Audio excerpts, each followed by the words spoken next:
I think we are live. Uh, Mm. Hello and welcome to the Big Match Theory. I'm Mangesh and I'm joined by Abhishek. It's going to be two of us tonight, two of us in the evening or in the morning, as per your Hmm. time zone. And we are going to talk about Abhishek's beloved team, Liverpool. And first is their game against Real Madrid, the game that happened last night in the Champions League. And the second is about a player that has left Liverpool this season to join Real Madrid. But I think we should start with the game first. Those who do not know, the final score was Liverpool 1, Real Madrid nil. Alexis McAllister scored in the 61st minute of the game. And but Abhishek, overall, it was a comfortable win. And if not for Courtois, and I think Courtois must have reminded everyone of his 2022 Champions League final heroics. And if not for him, the scoreline would have been different, where Liverpool could have scored a couple of more goals. And Slot kept the starting lineup same. The only difference was Florian Wirtz. So just give us your thoughts about the game. What was good about yesterday's win? What could be better? And how did Florian Wirtz play? So yeah, you're right. It was one of those games where I don't know what Courtois has against us, or is this just how he plays all the time? But I think this is how he plays. I kind of feel like this is how a lot of teams must feel playing against, when they watch when they have to face Allison, because this is kind of the sort of thing he also does. Like he did the same thing in the Champions League last year against PSG, where Yeah, he got some 9 or 10. it was fantastic performance against Yeah. PSG. Actually, that Yeah. reminded me of Courtois. Courtois' heroics in the Champions League final. It was that good. Yeah, and that's I was when he was doing all that, I was like, yeah, this is exactly the kind of saves that Allison makes whenever in a lot of games, and we see it, and I'm like, okay, this must be a little frustrating for the other teams as well, the same way it was for us yesterday. But yeah, Courtois, I mean, insane. He made a lot of good saves. The goal that he conceded went straight through his hands. Straight. It literally went. It was straight at him. I think it was just the pace of the ball that It took was it past power, him. right? It was just Yeah, yeah, two powerful hit. Yeah, yeah. yeah. It was powerful, but yeah, it was a good goal, a set piece goal. McAllister, who scored that header, it was, yeah, incredible power. That is the only reason why it went past him, but because it was straight at Courtois. But some of the other saves he made were insane, really. And it could just remind you that he is an absolutely world-class goalkeeper. Like I know a lot of folks forget about. I feel like a lot of folks forget about Courtois when they're talking about the best goalkeepers in the world True, these very true. days. Yeah. But Courtois pulls out these performances all the time, all the time. And he's 33, right? 33 or 34. So he has Yeah. at least another 3 or 4 years possibly left at the highest level. So yeah, he's an incredible goalkeeper. Overall, the performance was good. I thought we played well. We started the same team. Florian Wirtz started instead of Gakpo. I thought Florian Wirtz played really well. Like he was very, very good yesterday. He was pressing from the front, and he was connecting really well with the other players. I think he was floating about a little bit, except he didn't go much towards the right, but he was floating in the left and the central area quite a lot. And him and Ekitike seemed like they had a little bit of that connection, that one would go to the left, one would go in the middle, and they would interchange a lot, uh, in their positions. So yeah, it was a good game. I'm glad we won. It is Madrid after all. They are in a they've been in good form recently. I mean, they've been scoring a lot. I saw the left back that you guys let go. He's a very good left back. let's not get into that. Let's stick to Liverpool for now. Yeah. Yeah, we have a couple of just one moment. We have a couple Hmm. of comments. Anish and Shuranshu are watching the podcast. Hi guys, what's up? And yeah, I think Shuranshu is asking the same question to Abhishek. Thoughts on words so far? considering his price tag. But see, what I want to know is what kind of player is he? In the sense, is he a dribbler? Is he someone who takes up good positions on the pitch? Is he someone who links up with other players? Because if I recall, if I'm not mistaken, he used to play as a number 10 for Bayer Leverkusen, just behind Grimaldo. Am I getting his name right? It is Grimaldo, right? Hmm. Hmm. Oh yeah, Grimaldo. Or It is or Grimaldo. Yeah. or was it Boniface? Could have been, but a lot of times it was two strikers and Wirtz was playing just behind them. A lot of Right. time that used to happen. But so what is your impression about Wirtz as a player? In the sense, what kind of player do you think he is? So I think he is kind of his position is going to be a little bit the same way Coutinho used to play for us. I'm not saying he's the exact player like Coutinho. I'm saying he's in that mold of that position, right? The way Coutinho used to play for, because he's not a winger. He's not an outright like Sadio Mane or Mohamed Salah type outright winger who's going to stick who you're going to put on one of the wings. He's not that player for sure. He's not a striker, but he is, if you have like yesterday, right? Yesterday, the only three players that started, he was one of the three that started up front, right? Words, Salah and Ekitike. But you could see that he was in the middle of the pitch a lot of the times. A lot of times when the ball went to the left, right, Robertson was there and he was supported by Ekitike and even Gravenberch for some times. So a lot of times you would see that the ball would go on the left foot, but Woods is not there. Exactly. So that's what I mean when I say that he's kind of a little bit like Coutinho. I think he's a very good player in the sense that he's one of those players that when you see that when he has a ball at his feet, right, a lot of players come to him and I think he's been encouraged to do that a lot. He keeps hold of the ball. He has a very good close control. He keeps hold of the ball. Even if he has three players around him, surrounding him, right, who are trying to take the ball off of him, he is able to drag. So he's going to be one of those players. He's going to be able to drag players out of their positions and create a lot of space for other attackers. That's what I'm expecting him to be the sort of player for him to be. Because you can see that when he gets the ball, a few players come by. He doesn't. A lot of the other players will instantly pass, right? Try to find someone else. If they are being pressed by a couple of players, they will instantly try to find someone else. Watts is not like that. Watts will keep the ball. He will try to hold on to the ball for a couple of minutes before he pass, which creates spaces for a lot of the other runners or other players around him. So that's why I mean that he's going to be if he's going to be successful, he's going to be successful in that Coutinho type role where he used to play, because Coutinho used to play somewhat like just behind the strikers, right? When Suarez and Sturridge were here, he was the guy just behind them, right? And then he had Henderson, Gerrard, and all those guys behind him as well. But he was Where not did an Sterling outright play in that winger. season? Because I am not able to recall it right now. But where did Sterling play in that 2013-14 season? Sterling Weren't was it always a front winger. three? Okay, Yeah, yeah, okay, yeah. They were a front three, uh, yeah. and Sterling used to play on the left. Suarez and Sturridge was more the outright striker, I Hmm. suppose, because Suarez used to play everywhere, right? Suarez used to do Yeah, yeah, everything, but yeah, yeah. and Coutinho was the one who used to just play a little bit behind them, supporting them, and then we had the two kind of the pivots, right? Henderson was the runner, and Gerrard was in the center. But that's what I expect Wirtz to be like. He's going to be one of those players where, because I don't know exactly his position in Bayer Leverkusen, but I don't think he was like a winger or a front man or anything. But he always used to play as a third, like a number 10, right, supporting the strikers. Okay, okay. Let's go through a few of the comments. The Shivraj is saying that please don't rub salt into the phones, please. Oh, all right. I'm with you, Shivraj. Arnav is Is asking you he is he a United fan? yeah, yeah, he's a United fan. Hmm. Yeah, Arnav is asking who was your man of the match, and yeah, who do you think was your man of the match? The answer is a very, very obvious answer. Even though they gave the man of the match to Alexis McAllister, the obvious man of the match was Conor Bradley. Oh, oh, yeah. Conor Bradley had an outstanding game against Vinicius.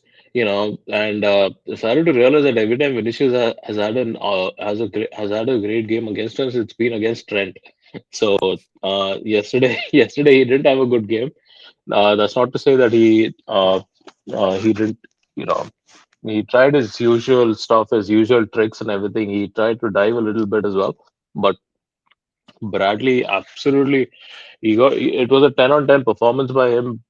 Given the fact that Bradley has not had a good start to the season, uh, to come up against a player like Vinicius, I thought it was going to be, it's going to be a very tough. It would be a very tough day for him, but no, he was sensational yesterday. Yeah, yeah.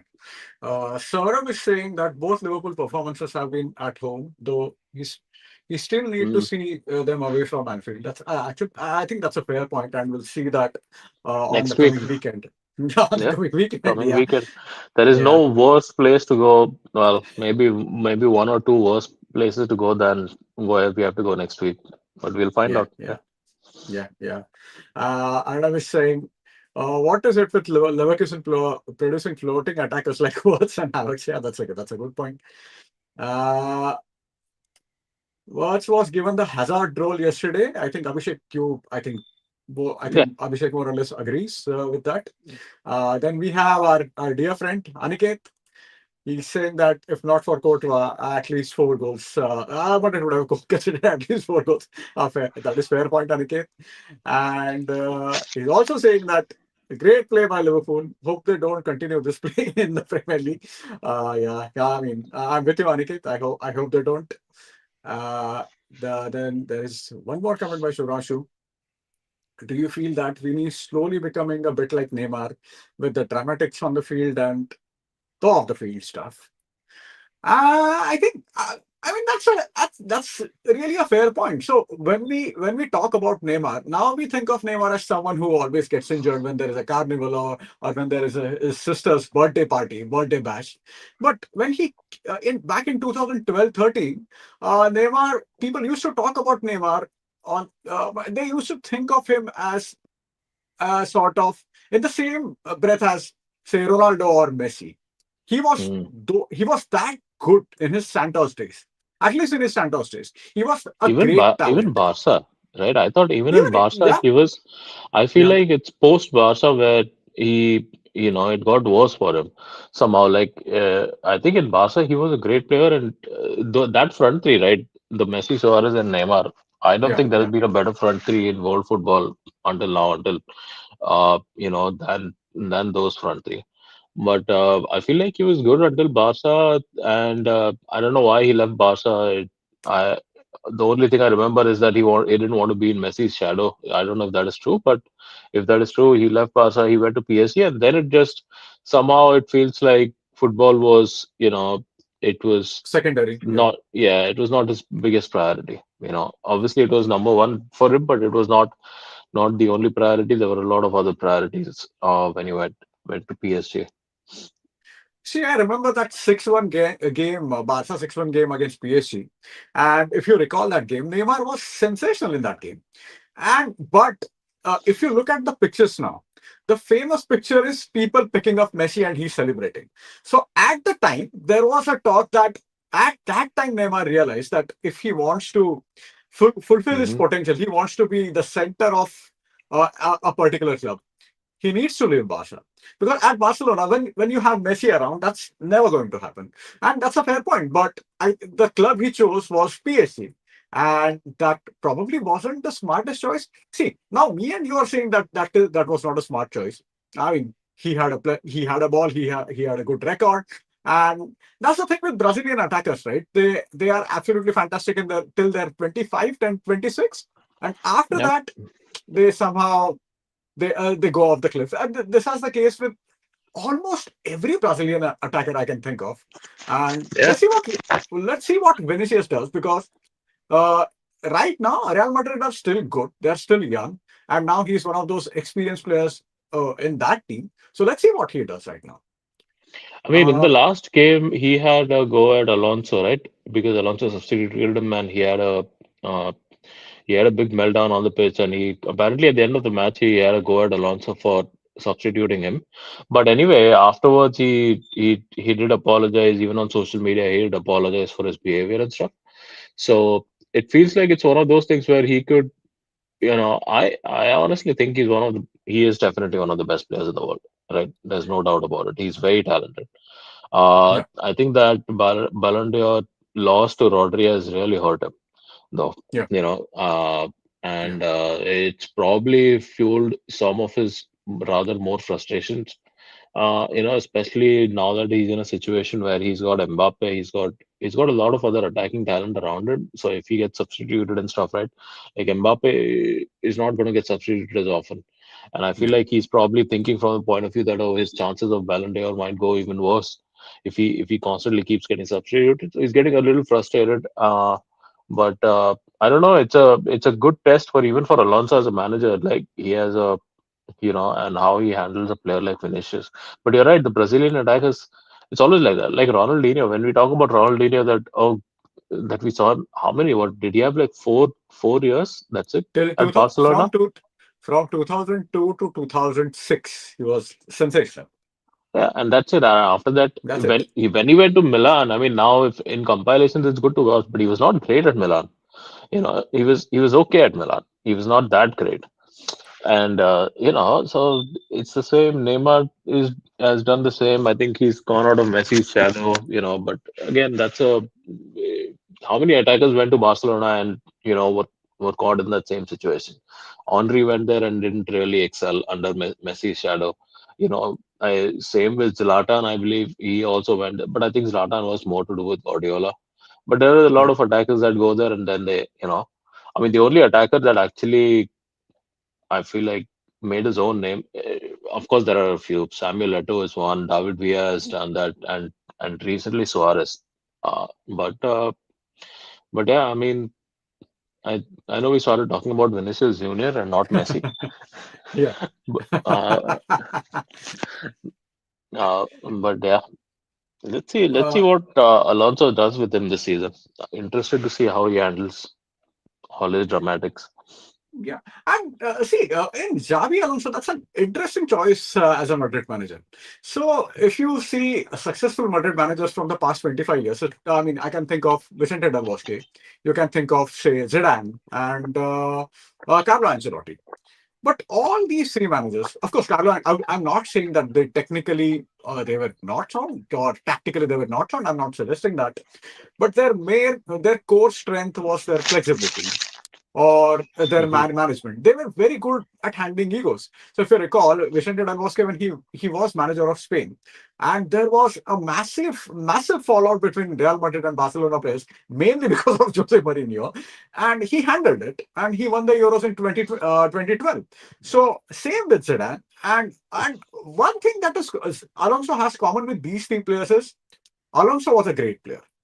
He has won everything there is to win, be it club football or internationals. He has won the World Cup, the Euros, the Champions League, the La Liga. And he went to Bayern Munich and he was pretty successful. He played under Guardiola, he played under Carlo. So in that aspect, Alonso's profile is perfect. But Alonso as a manager, we know him more as a tactician more than a man manager. So I thought Alonso is quite an interesting choice as a Real Madrid manager, especially considering Liverpool were considering him as Jurgen Klopp's successor. Am I right in saying that? Yep, yep, yeah, he was. Yeah, yeah. So I think it's quite an interesting choice. One thing you can't say about him that players don't respect him because they do. Players did Hmm. not respect Mourinho in Madrid because Mourinho did not have a professional career. You can't say that about Alonso. So I find that Alonso's selection as a Madrid manager quite fascinating. If you have, what do you think about him as a manager? Do you have any thoughts? I think it's an interesting choice because he did very well with Leverkusen, right? And Yeah, but if you see yesterday, his overall gameplay seems fine. I mean, Madrid had a lot of the ball yesterday. They played exactly the way. The good thing is that it feels like it's. I know it's early stages and it's only about 10 games into the season, even for Madrid, but he's found a way to play with Vinicius. Think of how many managers would you have if you give them the players like Vinicius and Mbappe and Rodrigo and he started with Arda Güler. You know, he Arda Güler and Bellingham started and Valverde started. My point is that he's got a lot of players at his disposal, but he's able to find the right players that he knows he needs to play. He's able to find his best team. I think he's getting to a point where he knows what his best team is at Madrid. I think he's a good manager. He set up very well because even during the first half, right, Madrid had the ball a lot of times and we could not get near them. At one point, there was a stat where they had put together some 170 passes, but Liverpool had only put together 90. That means, Oh, and uh, obviously that's not a reflection of the game because we Madrid at the end of the day had maybe one shot on target, not more than one, one or two, that's it. But my point is that it looked like, see, you see a lot of teams. I don't know if this is only the Premier League. You see a lot of the teams that are struggling to even have any sort of structure, right? yeah, Especially to take the ball from back. A lot of teams will just put it forward, throw it forward, long balls and stuff, and there is no structure that takes the ball and builds it forward. But it seems like they have that going for them. They have a good structure. They are they look like they might be, as they are more under Xavi Alonso, as the season progresses, they might, continue to do well. I think it's an interesting choice, and he's a very well respected figure, right, Alonso, yeah, as a player, and now he's going to be as a manager, and that's what I'm saying. There's no better Madrid to find out here. There's no, Madrid is going to make or break his career.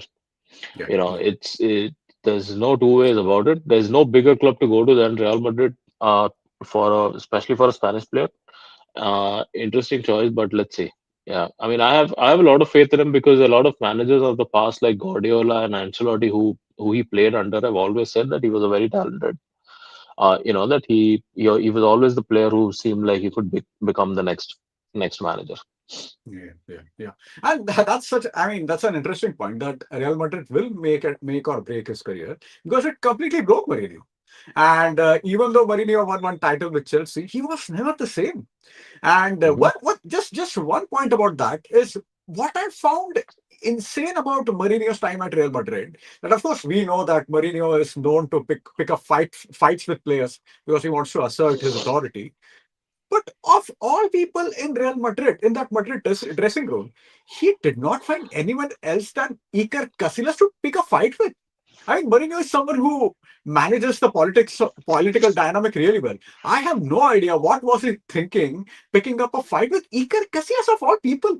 I mean, the guy is respected by even Barca fans, and I Yeah. have no idea what made him do that. I absolutely have no idea. But I think coming back to your point, I think that's a good point. That Real Madrid might make or break him because see, you need someone like Carlo Ancelotti who is good with his political, not exactly political correct, but he can handle strong personalities well, beat players or including personalities like Perez. So yeah, let's see. It's going to be interesting how Alonso's career or this season goes with Real Madrid because last season they could not win the Champions League and probably. Of course, they want to win the La Liga because Barca won the La Liga last season. But Hmm. along with that, there is a possibility that Perez will definitely pressurize him to win the Champions League as well. So yeah, that's an interesting. So I'll just go through a couple of comments and then we'll address the elephant in the room. Uh, Hmm. yeah. By the way, I know it's not the topic, but thoughts on Ronaldo again whining to Piers Morgan. Oh my God. I mean, I'm just tired of it. I can't. I See, didn't see I didn't see what he said, but I saw a few like tweets and here and there. What is he whining about again? to be very honest, as soon as I saw that Ronaldo is on Piers Morgan, I just did not. I stopped reading. It doesn't matter. It doesn't matter. He will whine about United. He will whine about something else. Come on, man. Get on with your life. It said something about Messi. See, despite being a United fan, Abhishek knows that I am not the greatest Ronaldo fan. Absolutely. I mean, of course, I always had uh, admiration for him without having too much affection. But nowadays, he's just whining all the time. And I think we should talk about this with Rohit because Rohit is a huge Ronaldo fan. But yeah. Yeah. We should because I'm interested to see. I don't even know what he said. What he said to Piers Morgan, but I'm interested to see. I'm interested to read and then ask Rohit about it. So he said something like, "I am the better player than Messi." And see, one part of that I understand. If you are Ronaldo, you have to believe you are better than Messi, right? All the great Yeah. players believe that they are the best in the world, and that's fair play. But the rest of the stuff, I have no time for that. But yeah. Anyway, moving on. Okay, so Saurabh is saying, I disagree with the notion that Mourinho failed at Real Madrid. He was going up against the best Barca or the best club side ever and still won the title. I mean, I think we are not talking about him not winning or not winning the title. After the Real Madrid job, he was not the same. He Yeah. completely lost the dressing room at Real Madrid. Yep. And if you listen to his Porto players talk about him, they think of him as a superhuman. And at Real Madrid, I think one thing that players did not respect him for was that he did not have a playing career. And if you read I think it was Diego Torres's book about Mourinho, it is quite clear that especially in 2013 season, he completely lost the dressing room. He lost the respect of Sergio Ramos. He fell out with Casillas. He fell out with Ronaldo. He fell out with everyone. That did not happen in his early Chelsea days, in that 2006-7 Chelsea season, 2006-7 season at Chelsea. So yeah, we are not exactly talking about his title, but we are talking about the way he handled things at Real Madrid. Uh, yeah, and one last comment is Shoranshu is saying that Messi is living rent free in Ronaldo's head. Yeah, that's a good way of looking at things. All right. If there is nothing else, Abhishek, let's address the elephant in the room. In this 82nd minute of the game, when Liverpool's prodigal son, Trent Alexander-Arnold, he came on as a substitute. He was met with loud boos. And we are not talking about a section of crowd booing him. The entire Everyone. stadium was booing him. Everyone Yep. booed him. So let me cut to the chase. Abhishek, do you think Trent is a traitor? I don't know if he's a traitor. I wouldn't use the word traitor, but I don't. I mean, the boos are justified. Like, what do you expect? I mean, I didn't expect anything different. I don't think. I mean, what do you want? What do you want the fans to do? A lot of players are saying, "Oh, he gave you such a." Okay, fine. The reality of the situation is as simple as this. He rejected Liverpool to play for Real Madrid. Right? There's no two ways to put about it.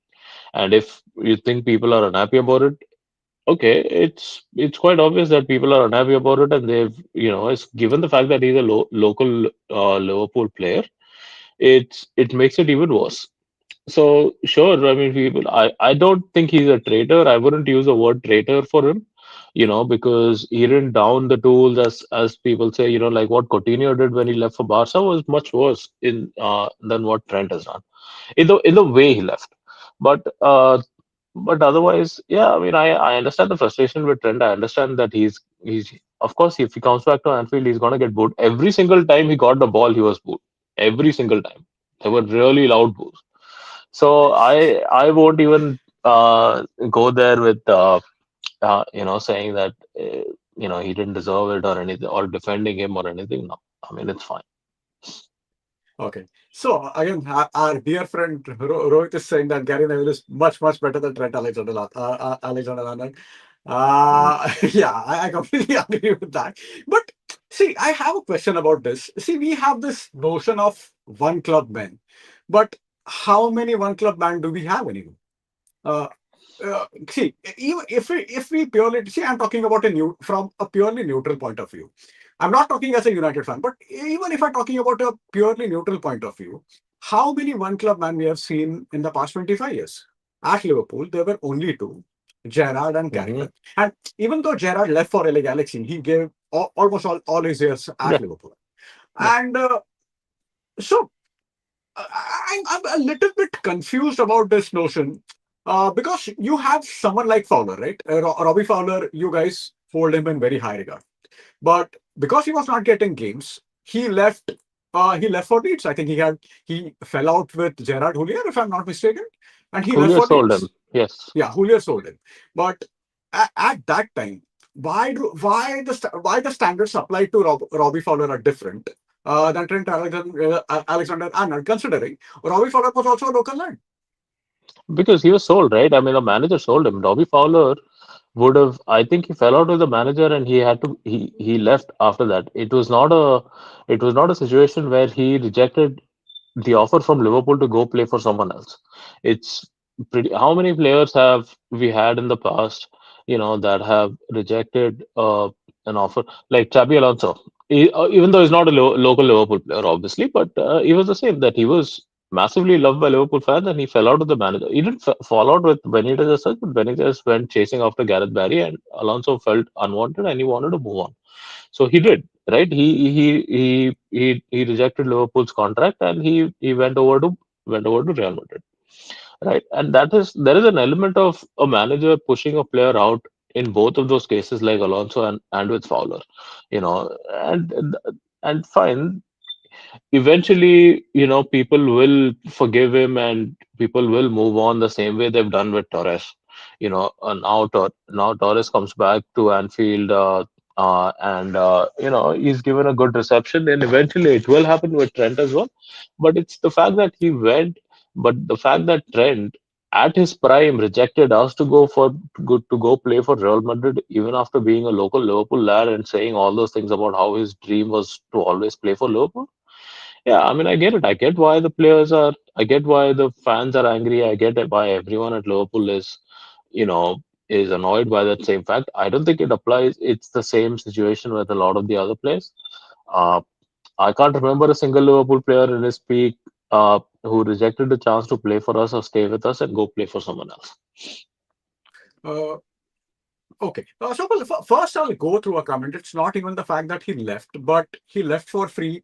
We could have gotten 60, 70 millions for him. And I don't understand. So if isn't Liverpool culpable for Trent going on for free? Because if I remember correctly, Liverpool had contract issues with Salah, with Van Dijk, and Trent Alexander-Arnold. So, do you not think? See, I'm not saying Abhishek is saying that, but I'm talking to say so about our general consensus that I don't remember him mouthing off. I don't remember him making any sort of noise. The what the club might have done is get the contract situation, mainly contract situation of him sorted. Because I remember Jamie Carragher talking about him that the contract situation of out of these three players, they first need to get Trent's situation sorted because Salah, the probability of Salah or Van Dijk staying at Liverpool is higher because of their age. There is a possibility that they will stay with they'll stay at Liverpool. But considering the fact that Trent is a local lad, considering the fact that he's one of the most talented players in the world, he's one of the most coveted players in the world, Liverpool did not get it sorted. And maybe that could be the reason. One of the reasons behind that, maybe because Klopp left in 2023-24 when nobody expected him to. Could that be the case? Uh, it could be, and I don't know who's to say that if Klopp was still here, Trent would have stayed. I don't know. I honestly don't know if Klopp would have been here because he kept saying that he wanted to change, he wanted to switch, he wanted to make that career change. Bellingham was in his ears the entire time, apparently praising about how great it is at Real Madrid, and he wanted to make that change. Ever since Madrid were interested, apparently there is news that he started learning Spanish some 6 months before he actually eventually left, which means uh, which means he definitely had his head was turned right a lot before, because the contract situation had been going on and a lot of rumors were going on about whether he's going to stay, he's not going to stay. And I think I remember, if we talking about it, and I said that I think the one who's definitely going to leave is going to be Trent and not the other two. The other two stayed. Yeah, I think for their age as well. I feel like they didn't want to make a lot of maybe didn't want to make the changes. But the fact is that if Liverpool are able to find a contract solution for the likes of Van Dijk and Salah, who are definitely going to be more expensive, right? In the sense that they are at their last legs, they would definitely want. How many players in the on their last legs are going to be tempted by a Saudi paycheck or a bigger paycheck somewhere else, right? Because they are at the end of their career, they want a big paycheck. The fact that Liverpool is able to find a solution where they are able to keep Salah and Van Dijk and extend them for a couple of years, that means that Liverpool must have made a substantial offer for Trent as well. And I remember reading that they did. They did make a substantial offer for Trent. he rejected it every time. So I don't know if this is a case of Liverpool didn't give him the offer he wanted or didn't give him the money he wanted, because if they are able to sort out contracts of Van Dijk and Salah in the same which had the same uh, issues, right, regarding money, then I'm sure they made a substantial offer to Trent as well. So, but I think it was always a case of his head was turned and he just wanted to go play for Madrid. Madrid is interested, and you kind of understand it, right? A lot of times Madrid comes for you, they don't come for you twice. How many players do you remember Madrid have gone back for if a player is rejected for Madrid? It doesn't happen too often, so he went over there. But yeah, I mean the Liverpool fans will feel definitely annoyed by that fact. But yeah, See, because I'm saying this because I remember what happened with Ronaldo, and since Shubhranshu talked about Ronaldo and PS Morgan, I remember what Ronaldo did in 2008. That if you recall, after winning the Champions League, Real Madrid were in for him. They were chasing him like crazy. And at that time, if you recall, Ronaldo said something like Sepp Blatter said at the time, who was FIFA president, that players are slaves of the club. And Ronaldo said that I agree with him. And that angered a lot of United fans, including me. And what Alex Ferguson did at the time, that he made sure that he made sort of a gentleman's agreement with him that, yeah, you want to play for Madrid, and if Madrid come for you, more often than not, players are going to leave. It's a sad reality. If Madrid come for you, you're go. I mean, that's not the case with Barca. That's not the case with Bayern. But if Madrid come for you, your player is going to leave. His head will be turned. No doubt about, no question about that. And what Ferguson did at the time, that he made sort of a gentleman's agreement with him that stay for one more club and you can leave at the end of the season. So I am thinking on those lines. I'm not sure if see, I don't know what see. We don't know what happens behind the closed doors, right? We don't know what happens with the negotiations. So what we read is what some reporters they print in Athletic, or what we believe that that Italian guy who talks says here we go all the time, but we don't know what exactly happens behind the closed doors. So I was thinking on those lines, and the thing with Trent, I think we have had this discussion a lot of times before. Uh, that that Trent, I'm not sure as a player, Trent will be as good in Real Madrid as he was under Jurgen Klopp. Because what used to happen under Klopp is due to high pressing, he had a lot of time on the ball and he had a lot of space. I'm not sure that is going to happen at Real Madrid. Now, right now they're playing Valverde as a right back. They also have who do they have? Carvajal, They have Carvajal. Carvalho as their right back. I mean, Trent is not even second in the pecking order right now. So it's Yep. quite understand. So But I that is don't think probably he's. because he's injured, right? I think But Valverde is starting there because Trent is just coming back from an injury. Maybe okay, now Trent okay, will start much more. I mean, I would be very surprised if Trent is fully fit and Valverde is starting at right back going forward. Then that says a lot about where he is in that Real Madrid dream, because Dani Carvajal is injured again. So yeah. if Alonso goes with Valverde at right back, when clearly Valverde is not right back over Trent, and Trent is fully fit, then yes, then that's not a good sign for him. But the interesting thing that you mentioned about Ronaldo leaving is that he had a gentleman's agreement with Ferguson and Man United to leave for a, you know, you see, Trent could have, if he wanted to leave, he could have signed a couple of years of, he could have signed a 2-year extension and told Madrid to pay the club what they needed to, and signed him that way. I think there is two levels of frustration. One is the fact that he left for free because he's at his peak. He went into Madrid for free. He could have, one season earlier, or at least he could have signed an extension, and then, he would have told Madrid that, okay, and he could have had a similar gentleman's agreement with Liverpool, some sort of an agreement where Liverpool would have got money for him as well. Uh, but then again, I don't know how much the situation in terms of how the fans would treat him would change with that Uh, respect, because at the end of the day, he's still rejecting Liverpool, right? yeah, yeah. See, I get that. See, I see what your point that he should have had that. gentle sort of a contract with Liverpool so that that Madrid can get Liverpool can get more money for him, some money out of him because he left for free. But I am not sure if any player in his situation or be it any other situation, they're going to antagonize their future employer when it is someone as big as Real Madrid. I doubt that will ever happen now because if you recall, Madrid signed Bellingham on free. They signed Mbappe on free, right? It was a free transfer, Yep. and Yeah. now this is the third player. Rudiger, I think, was free. Mbappe was Yeah, free.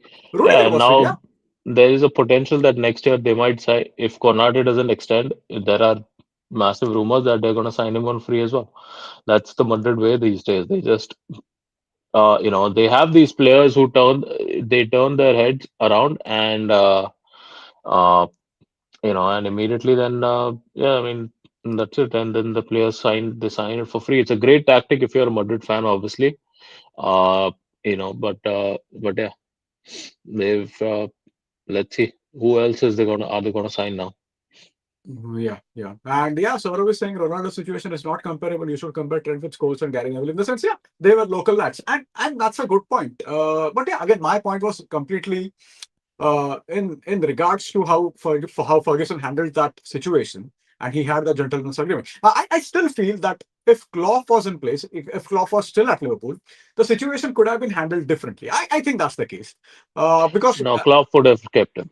I feel like yeah, Klopp would have convinced exactly, him to stay because one exactly. of the things I remember reading a lot about this that Klopp was because Klopp Okay, kept Henderson also, right? Uh, and I think at the time there were rumors that the Michael Edwards, who was in charge at the time, wanted to replace Henderson, Wijnaldum, and he wanted to bring in Bruno Guimaraes before he went to Newcastle and Enzo Fernandez before he went to Chelsea. But Klopp is more loyal to his players. I think Klopp would have convinced him to stay. yeah, yeah. So yeah, and yeah, I think Saurabh is saying that Bellingham was not free; it was 100 million. Yeah, fair enough. Fair enough. We got that wrong. Yeah. Uh, if there is not anything else, on the same lines, what happened? I just want to make a final point before I know Abhishek you need to leave. Mhm. But nowadays, players are not tempted by being that one club man in the sense the idea of a one guy, a football man who sleeps and eats and drinks football. I think that is rare. We don't have the likes of Jamie Carragher or Gerrard or Scholes or Gary Mills anymore. Most of young players these days, they don't follow just football. They also like their NBAs. They also like their NFLs. They like taking selfies with, say, your Habib Nurmagomedov or Shaq O'Neal's. So I think the dynamic is different nowadays. There are lot more distractions. There are a lot more other attractions. So I think this idea of being a one club man, I think that we will not see that. I mean, who do you think? Mm, And see, at the same time, see if Trent is 30. I'm not talking about Trent in particular, but any player who's 30 or 32 and he gets injured, club is not going to keep him. The club I mean, nowadays clubs work like corporations. They're going to sell him. They are going mhm, to sell him and get money at the first chance they get. So I think it's a weird combination of the new age, the new player, Klopp leaving, and at the same time, it's Trent's desire to playing for a bigger club. And even if you don't like it, we love our Manchester United and Liverpool, but we can't hide the fact that Real Madrid is the biggest club in the world right now. I think it's a weird combination of that. But I would credit Trent for the fact that he is it fair to say that he handled himself, he conducted himself well?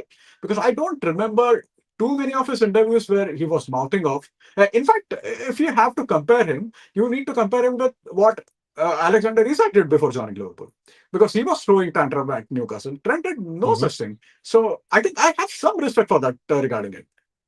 Oh yeah, I think I mean he when he was at Liverpool he gave everything to Liverpool. There's no doubt about it. And when he Yeah, left, I think I mean there were rumors here and there but you're right. He never went out, and even now, even today, he's not gone out and said anything. I think he has yeah, an agent who is his brother, his younger or elder, whatever his brother, right?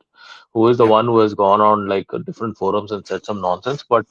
Uh, but Trent himself has not. And yes, I respect the fact that he has not done that when he was leaving Liverpool, and the fact that he has not done it since. What you said about Alexander Isak is exactly correct. Isak went in a totally different way, and Newcastle fans are well within the right to dislike him completely. And they almost celebrate the fact that he is not doing well at the moment, which is fair enough. Yeah, Fair enough. yeah, If it was any Liverpool player who had left the way, like Coutinho, right? It's the same thing. yeah, Coutinho left yeah, left the same way. Only difference is Coutinho stopped playing for us with faked injuries and left in the middle of the season, not at the end of the season. But yeah. it's the same situation, same kind of way. So watching Coutinho fail at Barcelona was rather a lot. Schadenfreude, yeah. Schadenfreude, Yeah, yeah. yeah, yeah. And same is the case. And look at Garnacho, man. Look at Garnacho. Hmm. And I mean, both him and his brother, they're making a lot of noises. And I wouldn't say Rashford made too much noise, but the entourage he has around him. I mean, it's not exactly he sleeps before the training and misses training, that kind of stuff. Trent never did that, so I respect Mm. that about him. So yeah, before going, I'll just go through a couple of comments. You're saying that I agree with Abhishek, even as a Manchester United fan. Fair enough. I think English media hound their own players so much that they feel it's better to leave the country via like Trent Alexander-Arnold or Harry Kane. And Harry Kane has like, never been hounded by the English media, by the way. Never. He's England's golden boy. If you want to know what hounded means, go talk to Raheem Sterling. You know, yeah, yeah, true. yeah. Harry Kane has never been hounded by the English media. Is not the reason why he left. Yeah, But there is no doubt. There's no doubt in my mind. English media is probably one of the worst. no, not on wood. And if you recall, the way they used to hound Rooney all the time for stupid reasons, it was ridiculous. Yeah, English media is worse, no doubt about it. Yeah. And yeah, one last comment from Arnav. I think it also depends on how good the player is. Smith Rowe stated publicly that he wanted to be the one club man, but we sold him because he wasn't that important to us. Fair enough. It's absolutely fair. Yeah, because football is a business now. It's not Yeah, like before, where football was more like football club seemed more like a family to yeah, because they used to be interested in it's a business. If you're profitable, as long as you're profitable, they'll keep you. If you're not profitable, they'll sell you. There's not I'm not saying the big clubs are like that. Some of the smaller clubs are probably more like they used to be in the past, but these days, unfortunately, the businesses or the money you see the money in the Premier League, right, compared to the rest of the world, to the rest no of the doubt. other leagues, it's insane. Yeah, yeah, So yeah, the football has become a business. One being a one club man means Trent would have been a one club man because of his caliber, of the way he was playing, and he would have stayed with Liverpool. But if tomorrow Trent had a if he stopped playing well and he was not the regular starter anymore, but he was on big money, then you never know. Liverpool have wanted to could have wanted to move him on as well. It's a business. Football's a business now. It's much harder to be a one club man than it was like 20 years back. mm, that's very true. And on that note, I think we'll close now. Thank you, Abhishek, for Yeah, joining. Thank you all for commenting. Please like, subscribe. It will help us grow on social media, be it YouTube or Instagram. And we'll see you soon. Bye. see you.